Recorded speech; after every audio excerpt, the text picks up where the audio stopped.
सो हम आज अपना लेक्चर नंबर 3 स्टार्ट कर रहे हैं। Business studies chapter number 7 sources of finance का लेक्चर 3।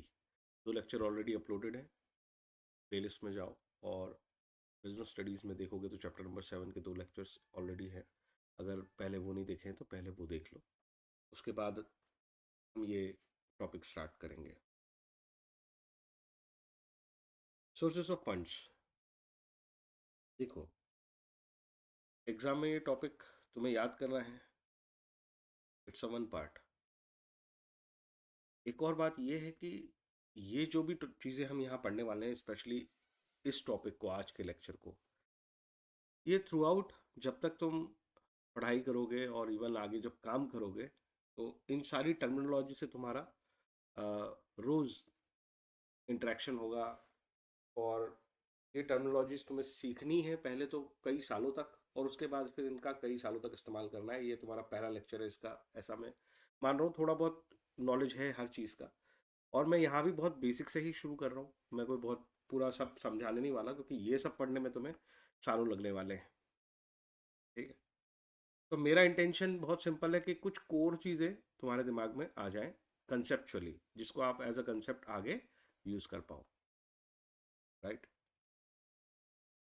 तो एक इंटेंशन तुम्हारा है कि चलो याद हो जाए। मैंने कोशिश की है इसको जितना सिंपल बना सकूं, पर एक इंटेंशन मेरा भी है कि कंसेप्ट्स बन जाए। वो उतनी ही आसानी होगी आगे पढ़ाने में, आगे तुम्हें पढ़ने में, जहाँ भी पढ़ोगे, जिस लेवल तक भी पढ़ोगे। राइट, तो कंसेप्ट्स, ये मेरी रिस्पॉन्सिबिलिटी कि अगर मैं पहले पढ़ा रहा हूँ तो मुझे बनाने हैं। ठीक है, तो अगर मैं कोई चीज़ डीप में जाके समझाने लगूँ तो परेशान मत हो जाना कि ये सब एग्जाम में मैं नहीं लिख पाऊंगा, ये याद रहेगा कि नहीं। ट्राई टू अंडरस्टैंड दैट, बस समझ गए और वो याद नहीं रहा, that is not a very important thing, क्योंकि वो इतनी बार तुम्हारे सामने आएगा कि तुम्हें याद हो जाएगा। वो चिंता मत करो, समझने पे फोकस करना कि सर अगर समझा रहे हैं तो क्या समझूं मैं, है ना। याद करने पे फोकस मत करना। मैंने नोट्स इस तरह से बनाए हैं कि एक दो रीडिंग में तुम्हें जितना काम का है 11th के सिलेबस के हिसाब से वो याद हो जाएगा। So we will start now. Source of funds, हमने इस चैप्टर को शुरू किया। बिजनेस फाइनेंस इसका नाम है। बिजनेस फाइनेंस का वन लाइन आंसर है amount required to do business activities.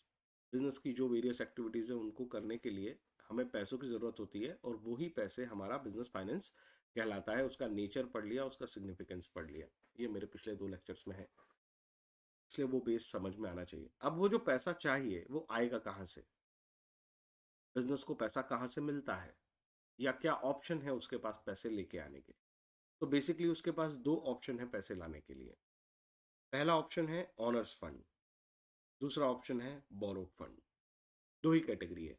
इसको हम प्यार से इक्विटी और इसको डेप्थ बुलाते हैं। नाम मैंने कहा याद करने की कोशिश मत करना, ये जस्टिफाई हो जाएंगे और ये इतनी बार यूज होने वाले हैं कि तुम्हें याद हो जाएंगे। So don't try to remember things, है ना। अपने आप को क्लियर रखो समझने के लिए। तो इनका मैंने निकनेम बता दिए। डेप्ट का मतलब होता है उधार, इक्विटी का मतलब होता है हमारा पैसा। सो ऑनर्स फंड को इक्विटी कहा जाता है और बोरोड फंड को डेप्ट बोला जाता है। ये जितनी चीजें लिखी हैं नीचे मैंने, equity share, preference share, retained earning, GDR, ADR, IDR, ये सब तरीके हैं फंड को रेस करने के, पैसा लाने के। क्या तरीका है सर ये? तरीका ऐसा है कि जनरली ये जो हम टॉपिक पढ़ रहे हैं बिजनेस फाइनेंस, इसे तुम सारे बिजनेस के एंगल से मत देखो, केवल एक बिजनेस एंगल पकड़ो, एंड दैट इज कंपनी। ये सारा टॉपिक हम कंपनी के पर्सपेक्टिव से पढ़ रहे हैं, प्रोप्राइटरशिप के नहीं, पार्टनरशिप के नहीं, कंपनी के पर्सपेक्टिव से। और कंपनी में ऑनर कौन होते हैं? वो लोग जो कंपनी में पैसा लगाते हैं। कंपनी में पैसा लगाने के जो तरीके हैं वो दो हैं, या तो उस कंपनी के ऑनर बनो या तो उस कंपनी के लेंडर बनो। मतलब या तो उसे उधार पे पैसे दो या फिर रिस्क उठाओ और शेयर खरीदो। तो ये जो शेयर खरीदने वाली बात है, इसे ही कहते हैं हम ऑनर्स फंड। जो शेयर खरीदने वाली बात है उसे ही कहते हैं हम ऑनर्स फंड, यही इक्विटी कहलाता है। सिंप्लिसिटी के लिए एक चीज और बता देता हूं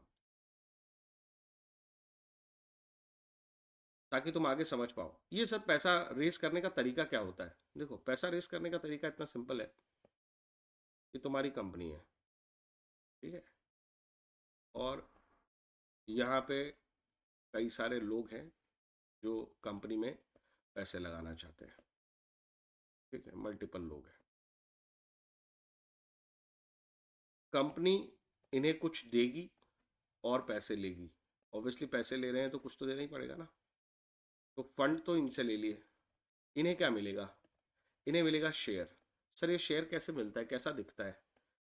एक पीस ऑफ पेपर होगा जिसे हम इंस्ट्रूमेंट कहेंगे, डॉक्यूमेंट कहेंगे, और इस पेपर पे लिखा होगा कि इस पर्सन ने कंपनी को पैसे दिए हैं, उसके अगेंस्ट में इसे इतने शेयर्स मिले हैं, है ना, 100 शेयर्स, 200 शेयर्स, जितने उसने खरीदे हैं।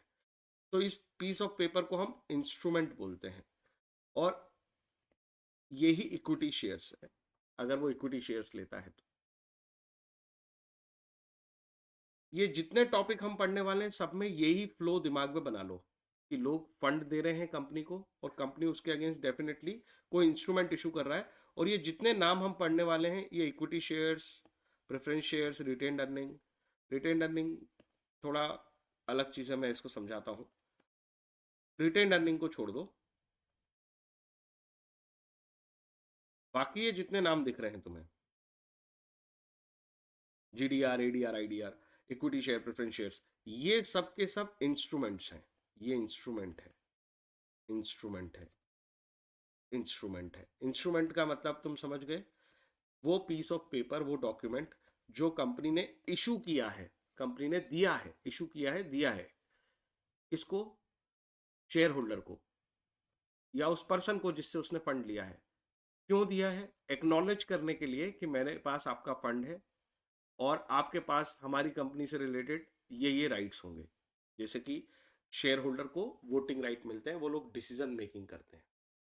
बोरोड फंड के केस में भी ये सब इंस्ट्रूमेंट ही हैं जो हम पढ़ने वाले हैं, ठीक। जैसे ये इंस्ट्रूमेंट है डिबेंचर। लोन वगैरह तो तुम समझते हो कि बैंक से जैसे लोन लिया जाता है, वहां पे भी पेपर्स की जरूरत पड़ती है, बट ऐसा कोई इंस्ट्रूमेंट की ज़रूरत नहीं है। वहाँ पे आप बैंक में पेपर सबमिट करके लोन ले लेते हो और बाद में आपकी टर्म एंड कंडीशन तय हो जाती है, एक एग्रीमेंट बनता है, उस एग्रीमेंट में लिखा होता है कितने साल बाद आप लोन रिपे कर दोगे, कितना इंटरेस्ट दोगे, रेगुलर इंटरवल ऑफ टाइम पे। तो वो तरीका है। ये अगेन पब्लिक डिपॉजिट, ये भी इंस्ट्रूमेंट है। ट्रेड क्रेडिट, इसे मैं समझाऊंगा, ये एक बड़ी इंटरेस्टिंग चीज़ है। जैसे मैंने कहा रिटेन्ड अर्निंग एक बहुत इंटरेस्टिंग चीज़ है, और ये ट्रेड क्रेडिट, ये अगले लेक्चर्स में जाएगी। इस लेक्चर में ये सब कवर नहीं होना है। यहाँ पे जस्ट मैं नाम से तुम्हें थोड़ा रिलेट करा रहा हूँ कि बिजनेस फाइनेंस में ये सब चीज़ें हैं क्या जो ये हम पढ़ेंगे। तो ये सब इंस्ट्रूमेंट हैं जो हम पढ़ने वाले हैं। इंटर कॉर्पोरेट डिपॉजिट, ये भी इंस्ट्रूमेंट की तरह से यूज होता है, इंस्ट्रूमेंट होता है। सो ये कुछ इंस्ट्रूमेंट्स हैं और कुछ थोड़ी बहुत टेक्निक इधर उधर हैं। सबकी सब चीज़ें एक ही पर्पस के लिए हैं कि फंड्स लेके आया जाए, है ना, एज अ कंपनी। और जो भी कुछ सोचना है वो एज अ कंपनी सोचना है। तो एक ही टाइप का बिजनेस सोचना है, कंपनी। कंपनी फंड्स कहाँ से लाएगी? तो वो कुछ इंस्ट्रूमेंट इशू करके फंड्स ला सकती है। उन फंड्स के दो बिहेवियर होंगे, या तो वो बोरोइंग नेचर के फंड होंगे या फिर ऑनरशिप नेचर के फंड होंगे। ये बोरोइंग नेचर और ऑनरशिप नेचर क्या होता है इसको मैं फर्दर डिस्कस करूंगा। बुक में पहले ये टॉपिक लिखा था, मैंने सोचा थोड़ा सा इस पर इंसाइट दे दूं। ये टॉपिक फिर से कंटिन्यू होने वाला है अगले लेक्चर में, ठीक है। हम आ जाते हैं इन दो शब्दों पे। ये ऑनर फंड होता क्या है और बोरोड फंड क्या होता है, इस चीज को बहुत अच्छे से समझ लो, क्योंकि जितने ये इंस्ट्रूमेंट तुम्हें दिख रहे हैं दुनिया में इतने ही नहीं है, और भी बहुत सारे इंस्ट्रूमेंट है, क्रिएट किए जा सकते हैं। जब तक तुम पास आउट होगे हो सकता है और बहुत सारे इंस्ट्रूमेंट्स आ जाए। तो हम इंस्ट्रूमेंट्स को याद रख के नहीं चल सकते कि ये बोरोड फंड का इंस्ट्रूमेंट होता है और ये इक्विटी फंड का इंस्ट्रूमेंट होता है। ये तरीका गलत है। कुछ इंस्ट्रूमेंट्स पे श्योरिटी से रख सकते हो, but it is not a way to go. सही तरीका क्या है? ऑनर फंड के लिए जो इंस्ट्रूमेंट इशू होगा उसमें जो कैरेक्टर होगा वो ऑनर्स फंड का होगा। तो ऑनर्स फंड के कैरेक्टर को पढ़ लो, जो भी इंस्ट्रूमेंट इस कैरेक्टर के साथ इशू होंगे वो ऑनर्स फंड के लिए इशू होंगे, और उनसे जो पैसा रिसीव होगा वो ऑनर्स फंड होगा। बहुत ही आराम से बताता हूं, देखो ध्यान से समझना। ऑनर का मतलब क्या होता है? एक ऐसा पर्सन जो रिस्क लेता है और उस रिस्क के बदले में रिवॉर्ड चाहता है, प्रॉफिट। बोरोड फंड क्या होता है? एक ऐसा पर्सन जो इन्वेस्टमेंट करके रिस्क नहीं लेता, they don't take any risk, और रिटर्न चाहता है इंटरेस्ट। ये सबसे सिंपल डेफिनेशन है। फिर से, ऑनर्स फंड, कंपनी के पर्सपेक्टिव में सोचो, तुम एक पर्सन हो और किसी कंपनी में तुम्हें इन्वेस्ट करना है। मैं बोल रहा हूं तुम्हारे पास दो तरीके हैं। तुम तय कर लो कंपनी में जो पैसा लगा रहे हो उस पैसे के अगेंस्ट रिस्क लेना चाहते हो या रिस्क नहीं लेना चाहते हो। तो मैं ज़्यादातर लोग बोलेंगे सर हम रिस्क नहीं लेना चाहते। मैंने कहा ठीक है, मत लो रिस्क। तो कौन सा फंड इन्वेस्ट करो? Borrowed fund. Sir borrowed fund कैसे इन्वेस्ट करें? इस इंस्ट्रूमेंट की हेल्प से। जो इंस्ट्रूमेंट हम बहुत डिटेल में पढ़ेंगे, मैं कह रहा हूँ डिवेंचर या बॉन्ड खरीद लो उस कंपनी के, शेयर्स मत खरीदना। ठीक है, तुम रिस्क नहीं लेना चाहते हो तो डिवेंचर या बॉन्ड्स परचेज करो। ये तुम्हारे एज अ पर्सन बात हो गई। ठीक है, तो कंपनी जब बोरोड फंड लेती है तो उसके ऊपर जिम्मेदारी बहुत बड़ी होती है, क्योंकि इन्वेस्टर ने तो कोई रिस्क उठाई नहीं रखी। There is no risk on investor. लेकिन कंपनी जब ऑनरशिप फंड लेती है तो रिस्क कौन उठाता है? इन्वेस्टर। सर ये लोग पागल होते हैं, रिस्क लेते हैं, पैसा लगाते हैं कंपनी में, क्यों लेते हैं रिस्क? देखो, जो रिस्क लेगा वो डिसीजन लेगा। तो जो बेसिक कोर रीजन है रिस्क लेने का वो है डिसाइड करना। अगर तुमने किसी कंपनी में डिवेंचर होल्डर बन गए हो, अब वो कंपनी अपने डिसीजन मेकिंग में तुम्हें कभी शामिल नहीं करेगी। तुम्हारी कोई रिस्क ही नहीं है तो तुम्हारा क्या राइट है कि तुम आके डिसाइड करोगे? जिसकी रिस्क है वो डिसाइड करेगा। आप शांति से बैठो, आपका इंटरेस्ट फिक्स है, आपको मिल जाएगा। आपकी रिपेमेंट डेट फिक्स है, वो भी आपको मिल जाएगी। आई होप मेरी बात समझ रहे हो। अब आपको साइड में बिठा दिया जाएगा, आपके पैसे आपको मिलते रहेंगे, दैट्स इट। लेकिन अगर कंपनी ग्रो करेगी तो तुम बैठ के दुखी होगे बाद में, क्योंकि जब कंपनी ग्रो करेगी जो ऑनर होंगे उनके पैसों का जो रिटर्न होगा वो काफी हाई होगा तुम लोगों से, प्लस सारे डिसीजन भी उनके चलेंगे, राइट? यही होती है रिस्क। तुम्हें किन लोगों में शामिल होना है ये तुम्हारी चॉइस है। ठीक है, तो ये पर्सपेक्टिव तुम्हारा थोड़ा सा समझा दिया ताकि तुम्हें ये टर्मिनोलॉजी समझ में आ जाए। मैं रियल पर्सपेक्टिव पे जाता हूँ। कंपनी इनको कैसे देखती है? कंपनी के नजरिए पे थोड़ी देर कंपनी बन जाओ। तुम एक कंपनी हो, प्राइवेट कंपनी या पब्लिक कंपनी, तुम्हें पैसे चाहिए। दो रास्ते हैं पैसे लाने के, ऑनरशिप का पैसा लेके आए या बोरोड फंड का पैसा लेके आए। ऑनरशिप का पैसा लाएंगे तो, और अगर बोरोड फंड का लाएंगे तो दोनों में अंतर क्या है या दोनों के बिहेवियर कैसे होंगे? तो एक साथ ही इस टॉपिक को समझने से तुम्हारा डिफरेंस वाला टॉपिक भी कवर होता है और नेचर वाला टॉपिक भी कवर होता है। तो मैंने नोट्स इसी तरीके से बनाए हैं। फीचर, पहला फीचर है nature of fund. Owner fund का नेचर कैसा होता है? इसका नेचर होता है परमानेंट। परमानेंट नेचर के फंड होते हैं। परमानेंट नेचर से क्या मतलब है सर आपका? एज अ कंपनी अगर हम ये वाला फंड मतलब ये वाला फंड रेज कर लेना अगर पब्लिक से, इसकी कोई रिडम्पशन डेट नहीं है, इसकी कोई रीपेमेंट डेट नहीं है, इसे हम कभी रीपे नहीं करेंगे, परमानेंटली ये पैसा हमारे पास है। अब कंपनी को जो पैसा शेयर कैपिटल इशू करके मिलता है, ऑनर फंड के नाम पे मिलता है, परमानेंटली उसके पास रहता है,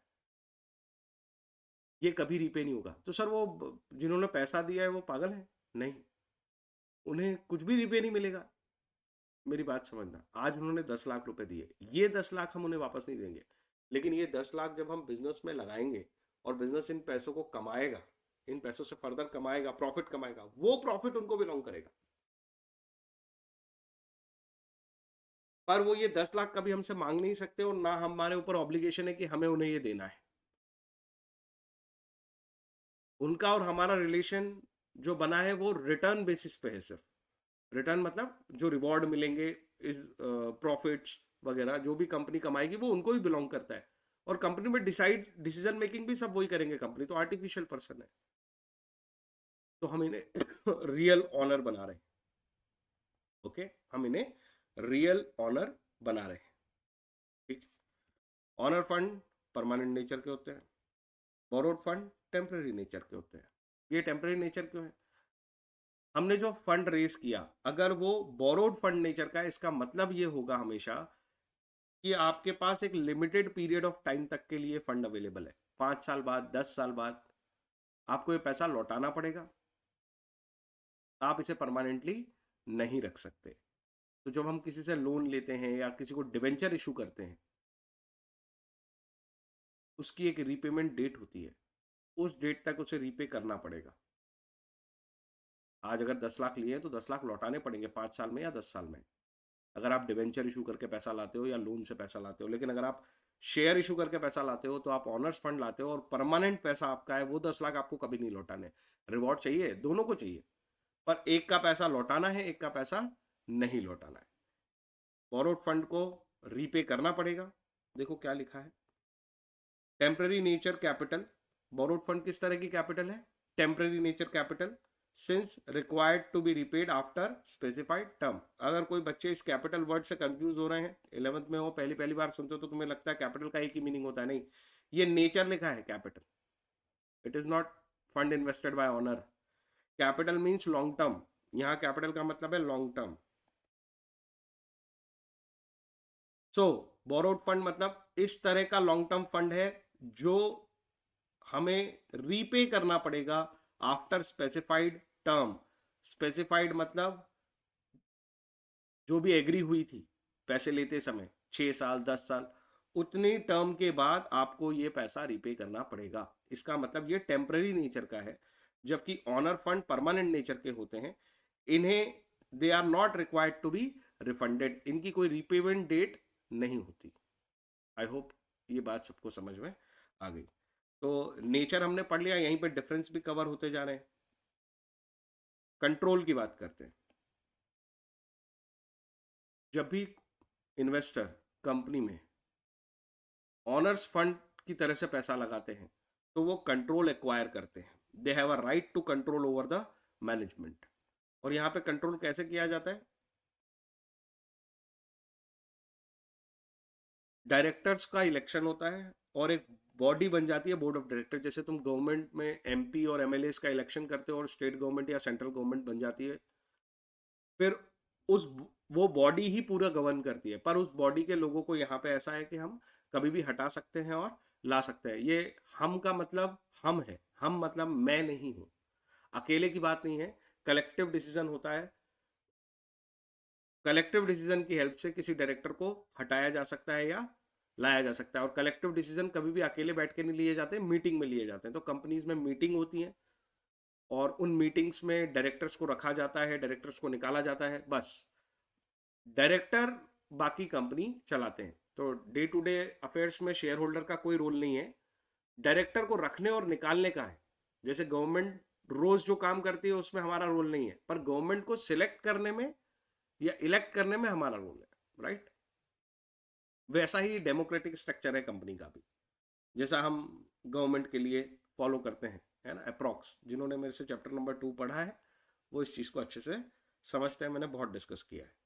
आगे, do not get right of control over management. Obviously जो लोग उधार पैसे दे के बैठे हैं, जिनको रिपेमेंट चाहिए अपने पैसे का, उन्हें हम कोने में बिठा देते हैं और बोलते हैं कि आप सिर्फ देखो।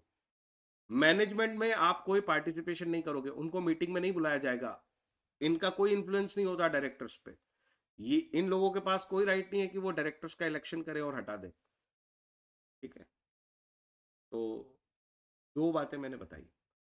ऑनर फंड एक परमानेंट नेचर की कैपिटल है, बोरोड फंड एक टेम्पररी नेचर की कैपिटल है। ऑनर फंड ये लोग राइट एंजॉय करते हैं कंट्रोल करने का थ्रू वोटिंग, है ना। यहाँ पे जो तरीका है वो है वोट करके, वोटिंग करके वो अपना कंट्रोल एक्सरसाइज करते हैं। इनके पास कोई राइट ही नहीं होता, no right of control over management. Management word मतलब समझते हो ना, मैनेजमेंट का मतलब होता है डिसीजन मेकिंग। तो कंपनी जो भी चीजें डिसाइड करती हैं उस पे कंट्रोल होता है ऑनर्स का, वोटिंग के थ्रू वो इसको कंट्रोल करते हैं। कंपनी जो भी डिसीजन मेकिंग करती है, जो भी डिसीजंस लेती है, वो कहीं ना कहीं कंट्रोल में है किसके, ऑनर के। वैसे तो डेली बेसिस पे डिसीजन बोर्ड लेता है, लेकिन ये बोर्ड कंट्रोल में है किसके, ऑनर के। यहाँ पे कोई कंट्रोल नहीं है। तो हमने दो चीजें पढ़ ली। तीसरी कैटेगरी में हम इनको अंडरस्टैंड करने की कोशिश करते हैं, रिस्क बियरर। ऑब्वियसली कौन रिस्क ले रहा है, ऑनर जो है वो रिस्क ले रहे हैं। रिस्क का मतलब क्या, अगर कंपनी को लॉस हुआ तो कौन बियर करेंगे, ऑनर्स बियर करेंगे। ये लोगों को तो साइड में बिठा रखा है, इनको बोलोगे कि रिस्क बियर करो तो ये क्या बोलेंगे, आप हमें डिसीजन मेकिंग में इन्वॉल्व नहीं करते। हमने पैसा ही वो दिया है जिसमें हमें रिस्क नहीं चाहिए, हमें तो टाइम पे रिटर्न चाहिए। अगला पॉइंट जो है वो रिटर्न की बात है कि देखो, रिटर्न दोनों को मिलता है, लेकिन अंतर है दोनों को रिटर्न मिलने का। बोरोड फंड का जो रिटर्न है ना, वो किसी चीज पे डिपेंड नहीं करता। वो कहते हैं आपके बिजनेस में प्रॉफिट हो लॉस हो हमें कोई मतलब नहीं, हमारी एक पर्टिकुलर डेट है, उस डेट पे इंटरेस्ट दे देना, और एक पर्टिकुलर डेट आएगी जिस दिन हमारा पूरा पैसा रीपे कर देना।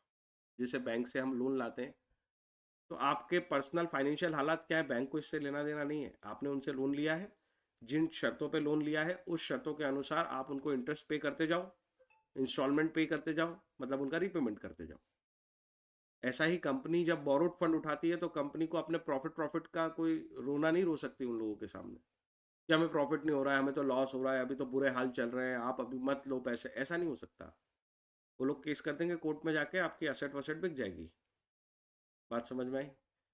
तो यहाँ पे रिटर्न जो है वो किसी चीज पे डिपेंड नहीं करता, वो अपना रिटर्न लेंगे इररिस्पेक्टिव तुम्हें प्रॉफिट हो या ना हो।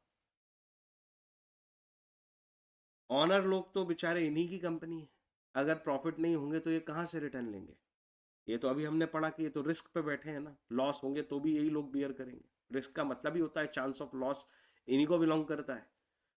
तो इन्हें रिटर्न मिलता है, इनके रिटर्न का नाम होता है डिविडेंड। पूरा लिख दूं, डिविडेंड। नाम तुमने शायद सुन लिया हो और ना सुना हो तो अब सुन लो। ये डिविडेंड है इनका रिटर्न, इनका रिटर्न है इंटरेस्ट। कंपनी इन लोगों को पैसे रिटर्न तब देती है जब प्रॉफिट बचता है। पहले इनको सब मिल जाता है, उसके बाद भी प्रॉफिट प्रॉफिट बचता है, और वो प्रॉफिट डिस्ट्रीब्यूटेबल है। दो चीजें हैं यहाँ पे, एंड लिखा है।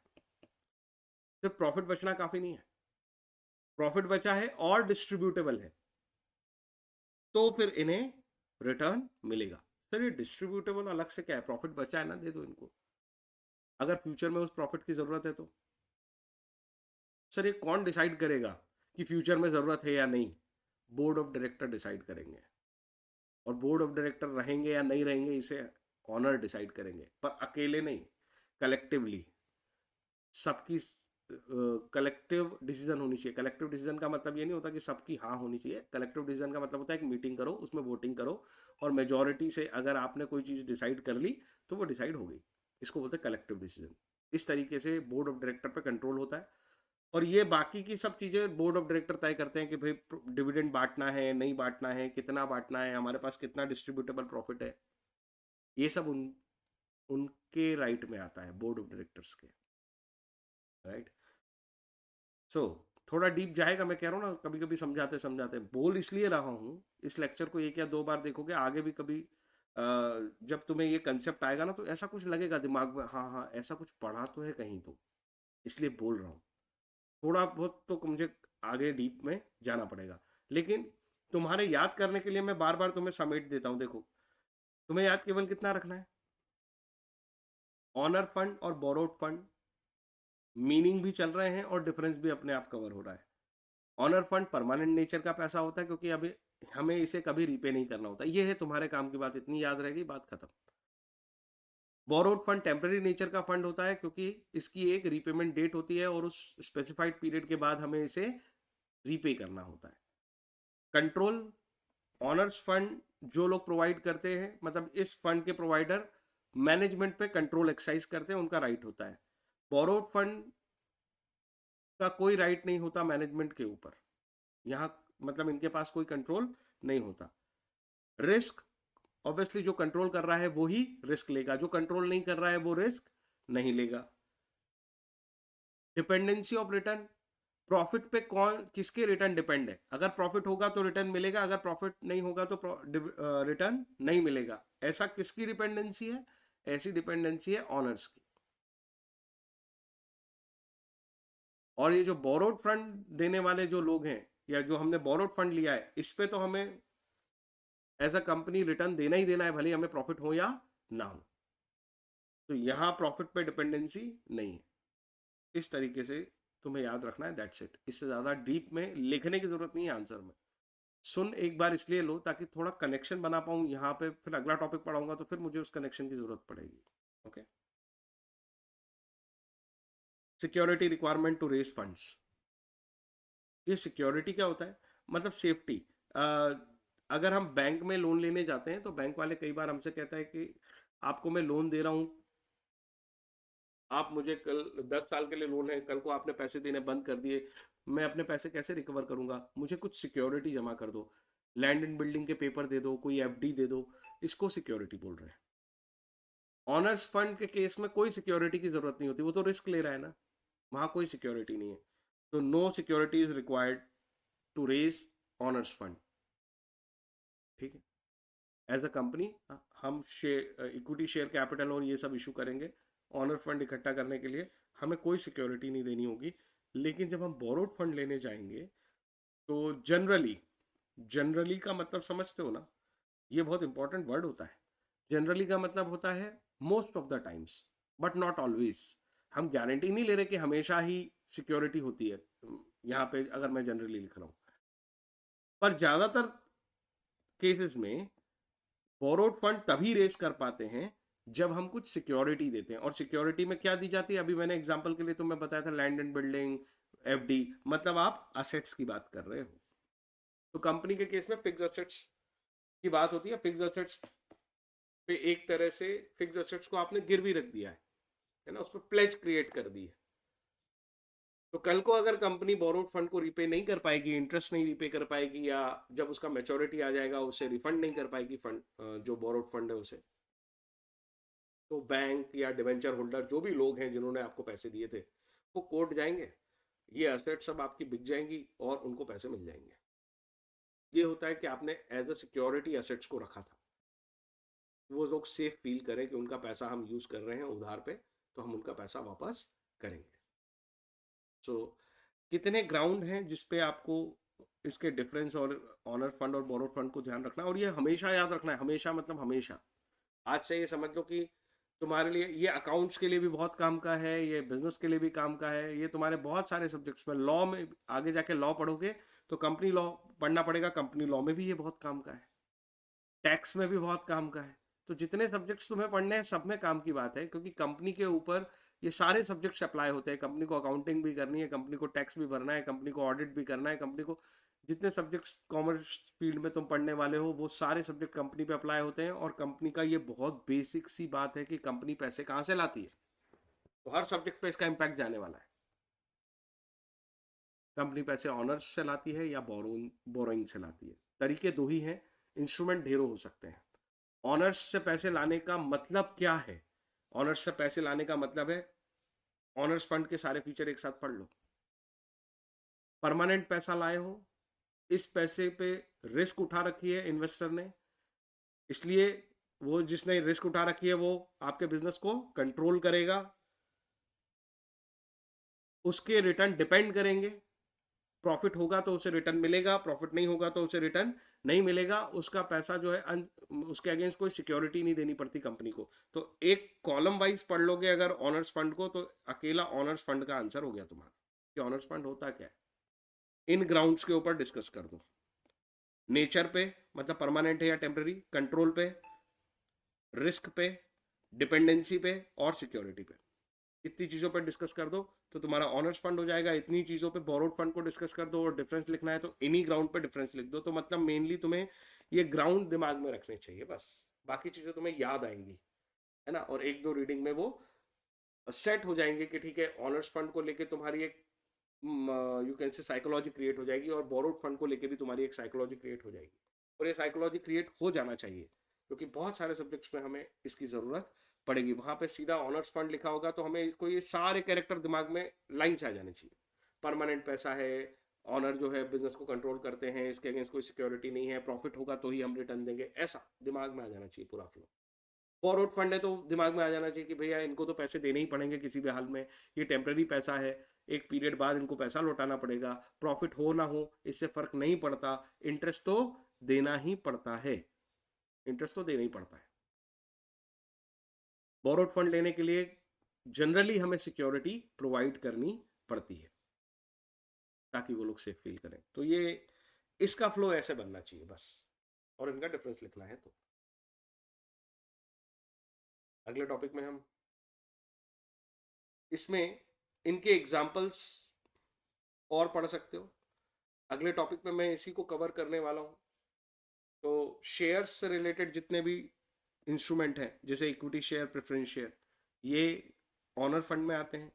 ये जो जीडीआर, एडीआर, आईडीआर क्या होता है मैं बहुत डिटेल में जाऊंगा, मैं अभी समझाने बैठ गया तो फिर वो लेक्चर लंबा हो जाएगा। डिवेंचर ये एक एग्जांपल है बोरोड फंड का, ये इंस्ट्रूमेंट होता है ना। जैसे मैं आपको कह रहा हूँ कि आप चाहो तो शेयर्स में इन्वेस्ट करो, आप चाहो तो डिवेंचर्स में इन्वेस्ट करो। डिवेंचर में इन्वेस्ट करो मतलब आप पूरे कैरेक्टर बोरोड फंड के फॉलो करने वाले हो, पैसा आपको मिलेगा, सिक्योरिटी भी मिलेगी, पर डिसीजन मेकिंग नहीं मिलेगी, कंट्रोलिंग नहीं मिलेगी, वैसी बात है। लोन ये तो समझ में ही आता है कि बोरोड फंड है। पब्लिक डिपॉजिट, ट्रेड क्रेडिट और इंटर कॉर्पोरेट डिपॉजिट, हमें ये सारे टॉपिक पढ़ना है, यही हमारा चैप्टर है। ये होते क्या हैं और ये कैसे काम करते हैं। अगर मैंने ये कैरेक्टर पढ़ लिया तो जब भी ये बोरोड फंड का कैरेक्टर अगर मुझे समझ में आया तो बोरोड फंड के किसी भी इंस्ट्रूमेंट को जब मैं पढ़ रहा हूँगा तो मुझे इन्हीं कैरेक्टर के बेसिस पे आंसर लिखना है, इन्हीं कैरेक्टर्स में आंसर होगा। इसलिए ये लेक्चर बहुत इंपॉर्टेंट है, इस चैप्टर का पूरा बेस है। अब हम पर्टिकुलर इंस्ट्रूमेंट्स पढ़ते जाएंगे और यही कैरेक्टर्स उसमें फॉलो होने वाले हैं जो हमने ऑलरेडी बेस में पढ़ लिए। थोड़ा बहुत डिफरेंस आएगा किन चीज़ों का, ये कौन इशू करता है, कितने पीरियड के लिए इशू होते हैं, ऐसे कुछ थोड़ा सा मसाला उसमें जुड़ेगा। बट जो बेसिक फाउंडेशन है वो यही है कि वो इंस्ट्रूमेंट ऑनर्स फंड का है तो ऑनर्स फंड के सारे कैरेक्टर फॉलो करेगा। वो इंस्ट्रूमेंट अगर बोरोड फंड का है तो बोरोड फंड के सारे कैरेक्टर्स फॉलो करेगा। I hope I am clear. Okay.